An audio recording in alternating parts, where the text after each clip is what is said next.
السلام علیکم ورحمۃ اللہ وبرکاتہ۔ میرے پیارے آقا صلی اللہ تعالی علیہ وسلم کے پیارے دیوانوں، اس ویڈیو میں ہم کچھ مسائل سماعت کریں گے اور جانیں گے کہ قربانی کے دوران ہمیں کون سی چیزوں کی احتیاط کرنے کی ضرورت ہے اور کن چیزوں سے ہمیں بچنا چاہیے۔ آئیے سب سے پہلے جانتے ہیں کہ کتنی رقم اگر ہمارے پاس ہوگی تو قربانی واجب ہوگی۔ تو اگر ہمارے پاس 52.5 تولہ چاندی یا اس کی رقم ہمارے پاس موجود ہے تو ہم پر قربانی واجب ہوگی۔ اب اگر کوئی شخص ایسا ہے جس کے پاس ضروریاتی چیزوں کے علاوہ بھی کوئی سامان ہے، جیسے ایک گاڑی کے علاوہ 2-3 گاڑیاں ہیں، ایک گھر کے علاوہ 3-4 گھر ہیں، تو اس پر بھی قربانی واجب ہے، کیونکہ اگر ہم گھروں کی قیمت لیں گے تو 52.5 تولہ چاندی سے زائد اس کی رقم نکلتی ہوئی نظر آئے گی۔ اس طریقے سے اگر کوئی شخص جس کے پاس ایک گاڑی کے علاوہ 3-4 گاڑیاں ہیں، یعنی ضروریات سے زائد ہے، تو اسی رقم بھی 52.5 تولہ چاندی کے علاوہ اور مزید بڑھتی ہوئی نظر آئے گی۔ اسی لیے اگر کوئی شخص ایسا ہے جس کے پاس یہ ساری چیزیں ہیں لیکن ضروریات سے زیادہ ہے تو ان پر بھی قربانی واجب ہے۔ دوسرا سوال یہ ہے، کیا قربانی ہر سال واجب ہے؟ جی ہاں، اگر کوئی شخص ایسا ہے کہ اس کے پاس 52.5 تولہ چاندی کی رقم ہر سال موجود ہوتی ہے، وہ آزاد ہوتا ہے اور ساتھ ہی وہ مسافر نہ ہوتے ہوئے مقیم ہوتا ہے اور مسلمان ہوتا ہے، تو اس پر ہر سال قربانی واجب ہے۔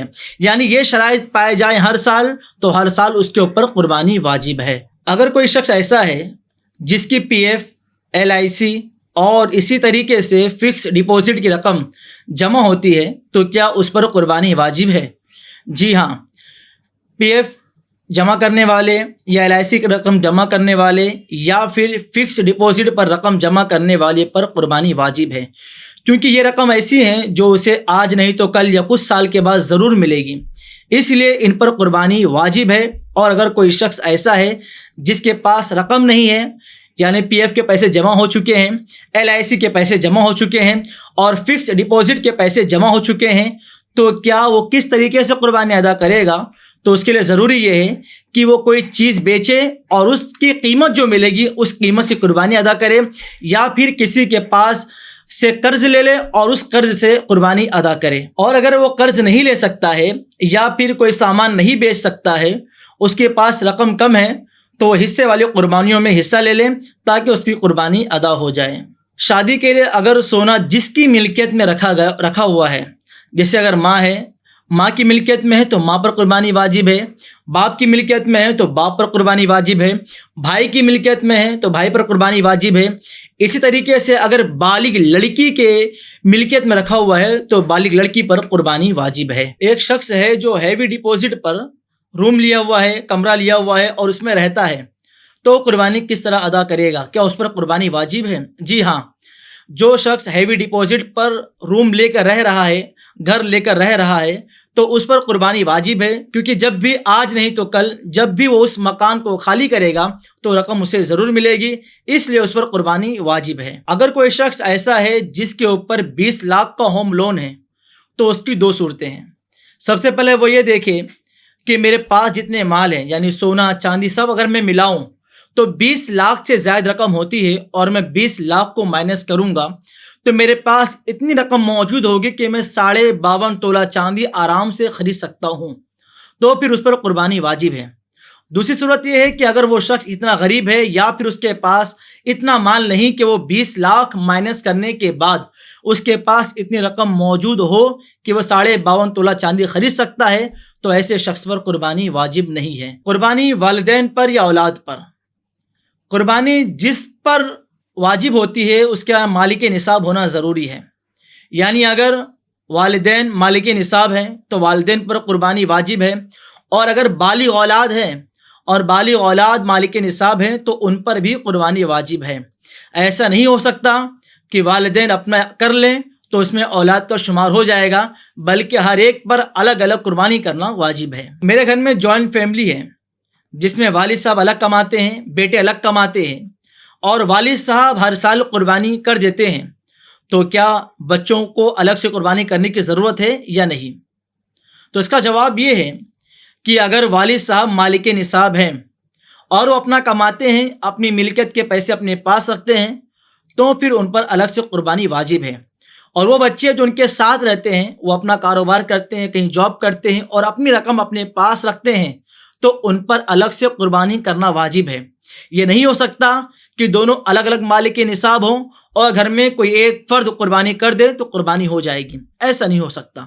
ہاں البتہ کچھ گھروں میں ایسا ہوتا ہے کہ بیٹے اپنا الگ کماتے ہیں لیکن وہ سارے مال سارے پیسے لا کر اپنے والد کے پاس جمع کرتے ہیں۔ ان کے پاس اتنی رقم نہیں ہوتی ہے کہ وہ 52.5 تولہ چاندی خرید سکے، تو ان کے لیے یہ حکم ہے کہ ان کے والد اگر قربانی کر دیں تو ان پر قربانی نہیں ہوگی کیونکہ وہ مالک نصاب نہیں ہے۔ تو لہٰذا ضروری یہ ہے سب سے پہلے یہ دیکھا جائے کہ جس گھر میں بھی جوائنٹ فیملی ہے وہ یہ دیکھے کہ مالک نصاب کون ہے۔ والد ہیں تو والد پر قربانی واجب ہے، بچے ہیں تو بچوں پر قربانی واجب ہے، اور اگر دونوں مالک نصاب ہیں تو دونوں پر قربانی واجب ہے۔ گھر میں نابالغ بچے اور بچیاں ہیں تو کیا ان پر قربانی واجب ہے؟ قربانی کے شرائط میں سے یہ طے کیا گیا ہے کہ قربانی انہی پر واجب ہوگی جو بچے بالغ ہوں گے، چاہے بچے ہوں یا بچیاں ہوں، اور اگر بچے نابالغ ہیں تو ان پر قربانی واجب نہیں ہے۔ میرے اوپر قربانی واجب ہے مگر میرے پاس اتنے پیسے نہیں کہ میں کوئی جانور خرید سکوں، تو میرے لیے کیا حکم ہے؟ اگر کوئی شخص ایسا ہے جس پر قربانی واجب ہے لیکن اس کے ہاتھ میں پیسے نہیں ہیں تو اس کے لیے ضروری یہ ہے کہ وہ گھر کی کوئی چیز یا کوئی سامان بیچے اور ان پیسوں سے جانور خریدے، یا دوسری چیز یہ ہے کہ وہ کسی سے ادھار یا قرض لے لے اور ان پیسوں سے جانور خریدے، اور تیسری صورت یہ ہے کہ اگر کوئی شخص ایسا ہے جس کے پاس اتنی رقم نہیں، وہ قرض بھی نہیں لے سکتا ہے، تو تیسری صورت یہ ہے کہ وہ اجتماعی قربانی میں ضرور حصہ لے لیں۔ حضور صلی اللہ تعالیٰ علیہ وسلم کی طرف سے قربانی ادا کرنا۔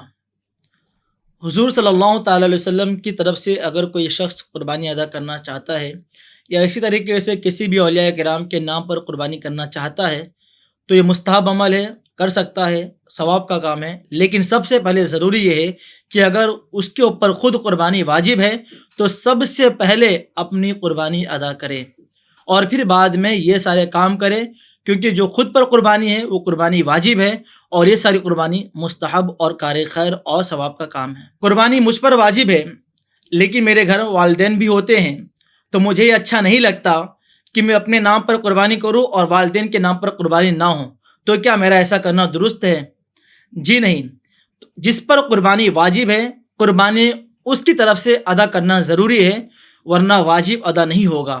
والدین کی محبت میں یا والدین کی طرف سے قربانی کرنے کے چکر میں معاملہ یہ ہوگا کہ خود کی قربانی جو واجب ہے وہ ادا نہیں ہوگی، لہٰذا سب سے پہلے خود کی قربانی ادا کریں، اس کے بعد اگر اس کے پاس مال ہے یا دوسروں جانور کی قربانی وہ والدین کی طرف سے کر سکتا ہے تو ضرور کریں۔ میرے گھر میں بالغ بچے ہیں، بیوی ہیں، والدین ہیں اور یہ سب کے سب مالک نصاب ہیں، تو کیا میں ان کی قربانی اپنی طرف سے ادا کر سکتا ہوں؟ جی ہاں، بالغ بچے ہوں، بیوی ہوں یا والدین ہوں، ان کی قربانی خود کی طرف سے ادا کر سکتے ہیں، لیکن ان کے لیے ضروری یہ ہے کہ سب سے پہلے ان سارے لوگوں سے اجازت لے لی جائے، بھائی ہوں تو بھائی سے، بہن ہو تو بہن سے، بچے ہوں تو بچے سے، اور اسی طریقے سے اگر بیوی یا والدین ہوں تو ان سے اجازت لے لی جائے۔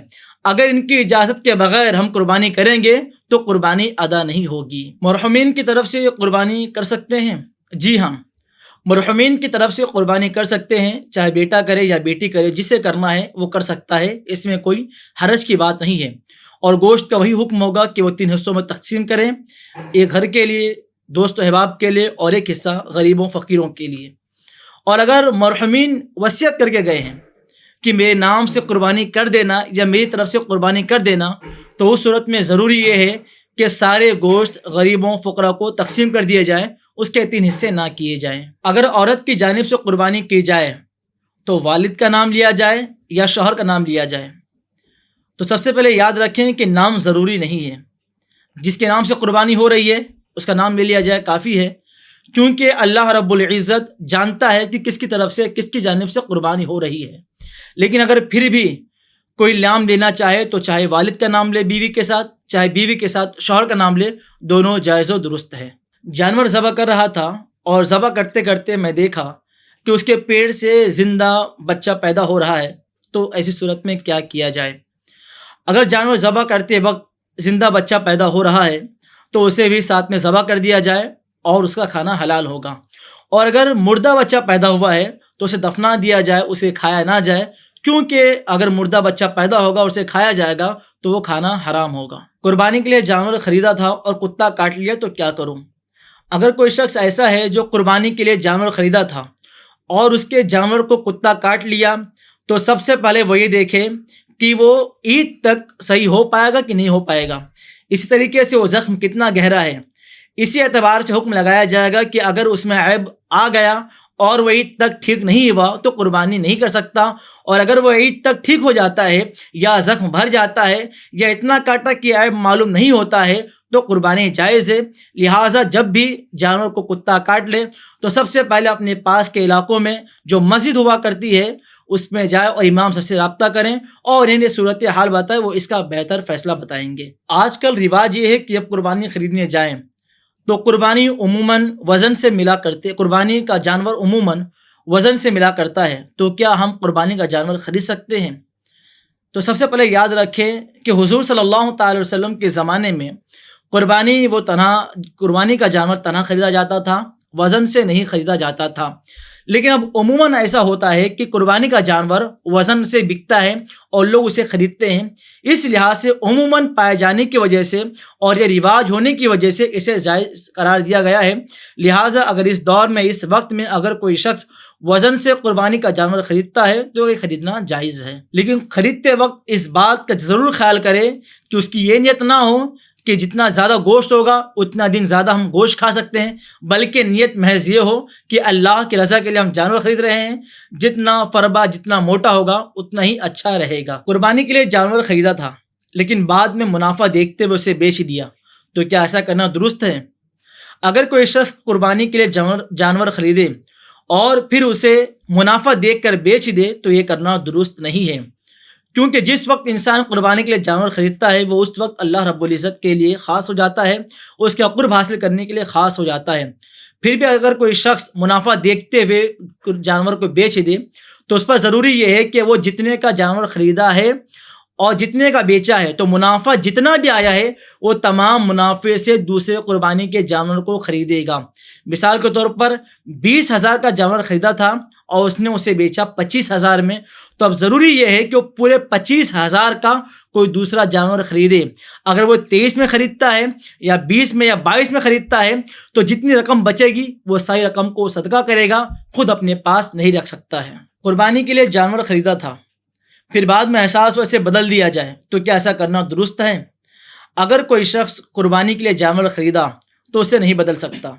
اگر وہ مالدار ہے تو وہ اس نیت کے ساتھ بدل سکتا ہے کہ جو میرا پہلا جانور تھا وہ کمزور تھا، دبلا تھا، اب جو جانور خرید رہا ہوں وہ بہت زیادہ فربا ہے، موٹا تازہ ہے، اس نیت کے ساتھ مالدار بدل سکتا ہے، اور غریب کے لیے حکم ہے کہ وہ بدل نہیں سکتا ہے۔ لہٰذا مالدار بدل سکتا ہے اور غریب نہیں بدل سکتا ہے، لیکن مالدار کی نیت یہ ہو کہ وہ اس سے زیادہ تندرست ہو، اس سے زیادہ موٹا ہو۔ بڑے جانور میں حصہ لے رہا تھا کہ ان میں سے ایک یا دو کی نیت یہ ہو کہ وہ صرف گوشت انہیں چاہیے، تو کیا ایسی نیت کرنے سے سب کی قربانی پر کچھ اثر ہوگا یا نہیں؟ تو سب سے پہلے یاد رکھیں، قربانی جب بھی کریں تو اس نیت کے ساتھ کریں کہ اللہ کی رضا حاصل کرنا ہے، اللہ کا قرب حاصل کرنا ہے۔ اگر 7 لوگوں میں کوئی ایسا ہے جو قربانی کے گوشت کی نیت رکھتا ہے کہ مجھے گوشت زیادہ ملے یا مجھے گوشت ملے گا، تو یہ بات یاد رکھیں ان میں سے کسی کی بھی قربانی نہیں ہوگی۔ لہٰذا سب کے لیے ضروری ہے کہ ہر کوئی اس نیت کے ساتھ حصہ لے کہ صرف اللہ کا قرب حاصل ہو جائے۔ اب یہ سوال اٹھتا ہے یا کچھ لوگ یہ سوچیں گے کہ ایک کی نیت خراب ہوئی تو 7 یا 6 کی قربانی خراب کیوں ہو رہی ہے، یا قربانی اور لوگوں کی قبول کیوں نہیں ہو رہی ہے؟ تو اسے آپ یوں سمجھیں کہ 7 لوگ ایک کشتی میں جا رہے تھے، ان میں سے کسی ایک نے اس کشتی میں چھید کر دیا، تو ایسا نہیں ہوگا کہ کسی طرح وہ ایک شخص ڈوبے گا، بلکہ وہ 7 لوگ ڈوبیں گے۔ اسی طریقے سے، اسی لاجک کے حساب سے آپ اسے یوں سمجھیں کہ اگر ایک نے بھی اپنی نیت کو برباد کر دیا تو ساری لوگوں پر اس کا اثر پڑے گا۔ لہٰذا ہر کوئی جب بھی نیت کرے تو یہ نیت کرے کہ اللہ کا قرب حاصل کرنا ہے، جانور کے گوشت کی کوئی نیت نہ کرے۔ گھر میں چھوٹے جانور لائے جائیں اور جس طریقے سے بڑے جانوروں میں لوگ حصہ لیتے ہیں اسی طریقے سے اگر چھوٹے جانور میں اور میری بیوی دونوں لوگ مل کر حصہ لے لیں تو کیا ہم دونوں کی قربانی ادا ہو جائے گی؟ جی نہیں، کیونکہ چھوٹے جانور خود چھوٹے ہوا کرتے ہیں، ان میں حصہ لینے کی گنجائش نہیں ہوتی ہے، اس لیے ان میں حصہ نہیں لیا جائے گا، بلکہ میاں بیوی میں سے کوئی ایک تنہا اپنے نام کی قربانی کرے دونوں اس میں شریک نہیں ہو سکتے ہیں۔ میرے گھر میں بہت سے افراد ہیں جن پر قربانی واجب ہے، لیکن ہم لوگ روٹیشنل قربانی کرتے ہیں، تو کیا اس طریقے سے قربانی کرنا درست ہے؟ آئیے سب سے پہلے سمجھتے ہیں روٹیشنل کیا ہے۔ ایک جوائنٹ فیملی ہے جس میں ہر ایک پر قربانی واجب ہے، لیکن ہوتا یہ ہے کہ کبھی والد کے نام پر ایک سال قربانی ہوتی ہے، دوسرے سال پر والدہ کے نام پر قربانی ہوتی ہے، تیسرے سال ایک بیٹے کے نام پر ہوتی ہے، چوتھے سال کسی چوتھے بیٹے کے نام پر قربانی ہوتی ہے۔ اس طریقے سے کرنا درست نہیں ہے کہ ایک قربانی کے لیے جانور لایا جائے اور پھر ہر سال الگ الگ کے نام پر قربانی کی جائے، باقی لوگ رہ جائیں، کیونکہ قربانی سب پر واجب ہے۔ اس لیے ضروری یہ ہے کہ جس کے نام پر جانور ذبح کیا جا رہا ہے، ان کے علاوہ جو لوگ مالک نصاب ہیں، ان کے لیے ضروری یہ ہے کہ وہ کسی اجتماعی قربانی میں حصہ لے لیں، تاکہ ان کے اوپر سے بھی واجب ادا ہو جائے۔ کہیں ایسا نہ ہو کہ ایک کے نام سے واجب ہٹے، ایک کے نام سے قربانی ہو جائے اور باقی لوگ پر واجب رہ جائے، تو وہ گنہگار ہوں گے۔ یا پھر ایسا کیا جائے کہ ایک بڑا جانور لیا جائے اور اس میں سب لوگ مل کر حصہ لے لیں، تاکہ سب کی طرف سے قربانی ادا ہو جائے۔ ہم اجتماعی قربانی کرتے ہیں، لیکن اجتماعی قربانی کے بعد اس کی جو رقم بچتی ہے ہم اسے آپس میں بانٹ لیتے ہیں۔ کیا اس طریقے سے کرنا درست ہے؟ جی نہیں۔ جو ہمیں قربانی کی رقم دی جاتی ہے وہ اس لیے دی جاتی ہے تاکہ ہماری قربانی ادا ہو جائے، ہمیں اس کا وکیل بنایا جاتا ہے، تو ہمیں اس مال کو، اس قیمت کو یا اس قیمت سے بچے ہوئے پیسے کو اپنے ذاتی کام کے لیے استعمال کرنا جائز نہیں ہے۔ البتہ جو مدارس ہوا کرتے ہیں، جہاں دینی کام ہوتے ہیں، جو مساجد ہوا کرتے ہیں، وہاں پر لوگوں کو پہلے سے پتہ ہوتا ہے کہ جو ہمارے پیسے بچیں گے وہ دینی کام میں جائیں گے، اس لیے دینی کام میں استعمال کرنا جائز ہے، اپنی ذاتی کام کے لیے استعمال کرنا جائز نہیں ہے۔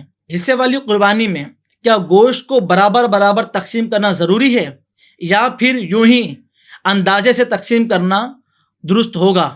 بہت سے لوگ ایسا کرتے ہیں جو تقسیم سے کرتے ہیں، برابر برابر بانٹتے ہیں، اور بہت سے لوگ ایسے ہوتے ہیں جو اندازے سے بانٹ دیا کرتے ہیں۔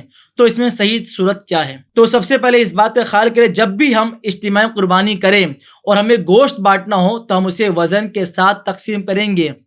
اگر کوئی شخص اندازے سے تقسیم کرتا ہے یہ سوچ کر کہ سامنے والے نے اجازت دی ہے، سامنے والا برا نہیں مانے گا، تو یہ جائز نہیں ہوگا۔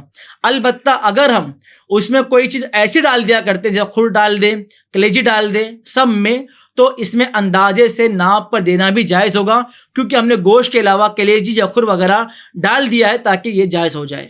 حصے والی قربانی میں اگر کوئی بدعقیدہ شامل ہو جائے تو کیا سب کی قربانی پر کوئی اثر ہوگا یا سب کی قربانی ہو جائے گی؟ تو سب سے پہلے یہ خیال کریں کہ اگر ہم جب قربانی لے رہے ہیں، سب سے پہلے اس بات کا خیال کریں، اگر ہم حصے والی قربانی لے رہے ہیں تو سب پر سنی صحیح العقیدہ ہونا ضروری ہے۔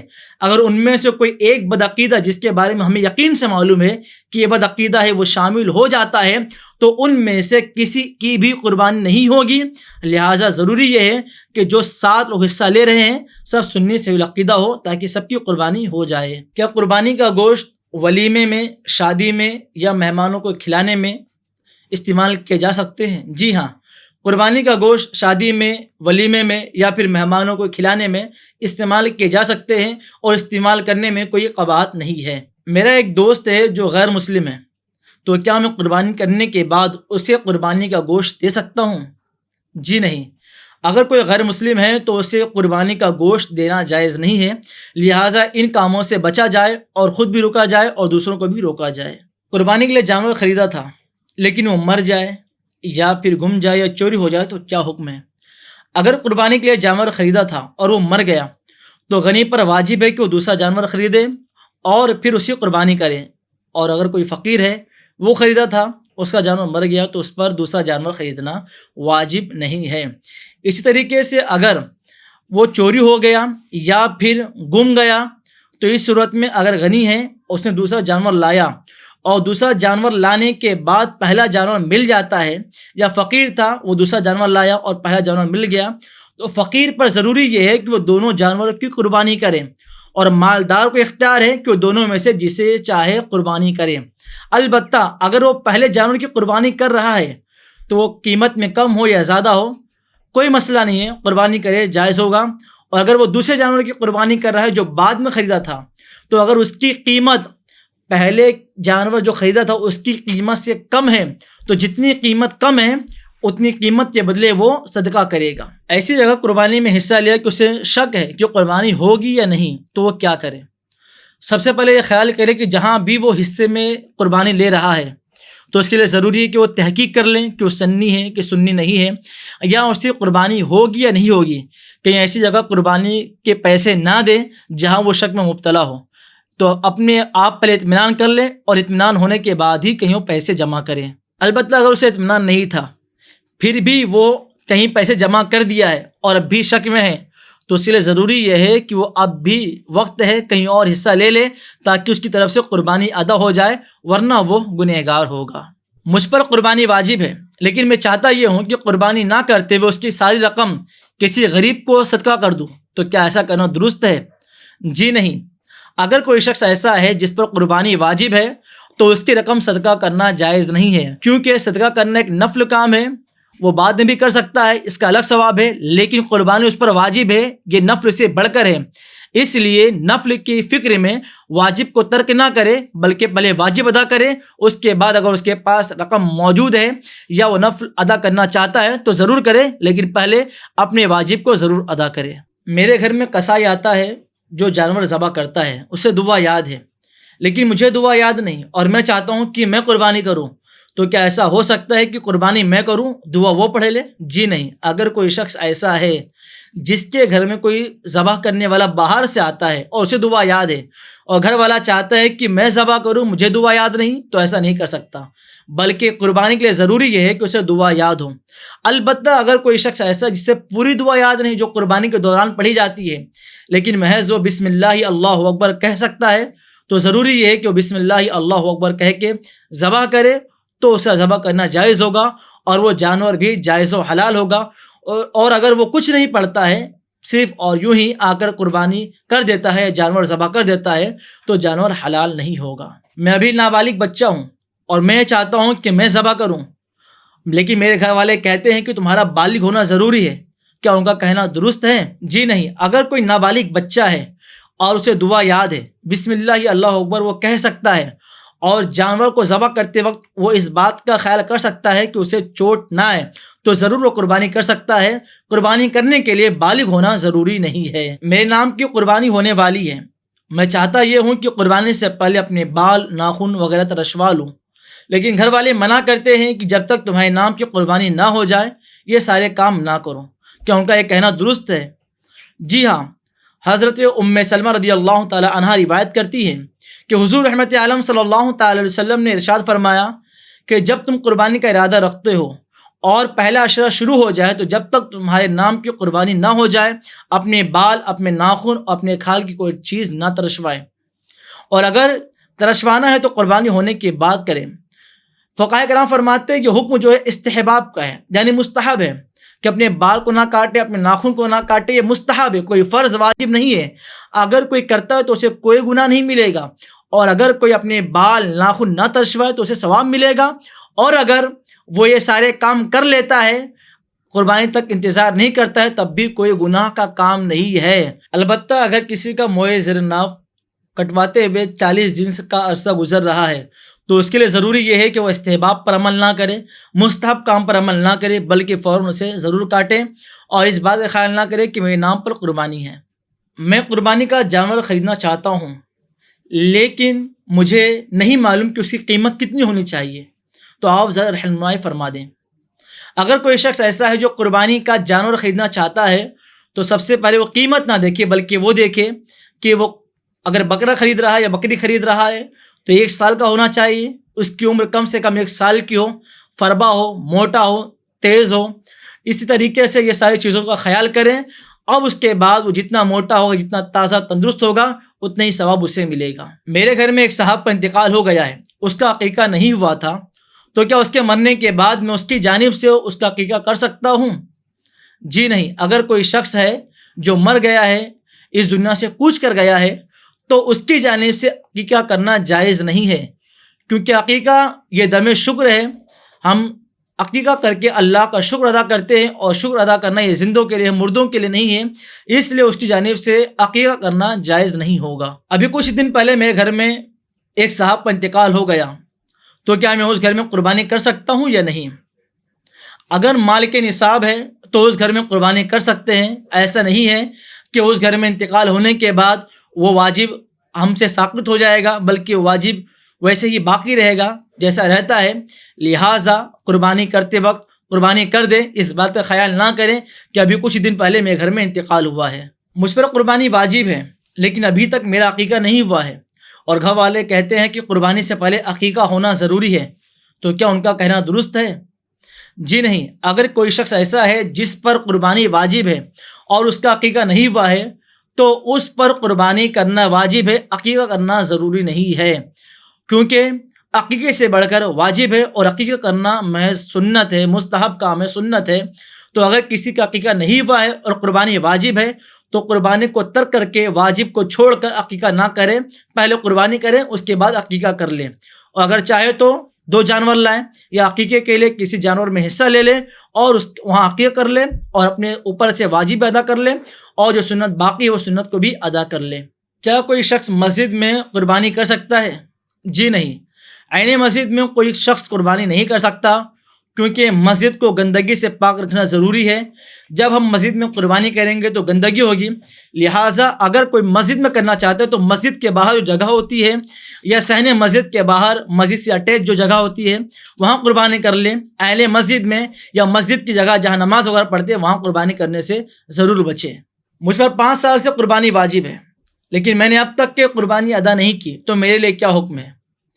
اگر آپ نے 5 سال سے قربانی نہیں ادا کی ہے اور آپ پر 5 سال سے قربانی واجب ہے، تو اگر آپ 5 سال تک جانور خریدتے آئے ہیں تو سارے جانوروں کو صدقہ کر دیں، اور اگر جانور نہیں خریدے تھے تو 1 سال کے بکرے کے برابر جو فربا ہو، موٹا ہو، تازہ ہو اور 1 سال کا ہو، تو جتنی قیمت میں وہ جانور ملے گا اتنی قیمت کو ہر سال کے بدلے صدقہ کر دیں، اور اسی کے ساتھ ساتھ وہ توبہ استغفار بھی کریں، کیونکہ اس نے اتنی تاخیر جان بوجھ کر کی ہے، لہٰذا توبہ کے ساتھ ساتھ وہ یہ سارے کام ضرور کریں۔ انہی ساری چیزوں کے ساتھ یہ کورس ہم یہیں ختم کرتے ہیں۔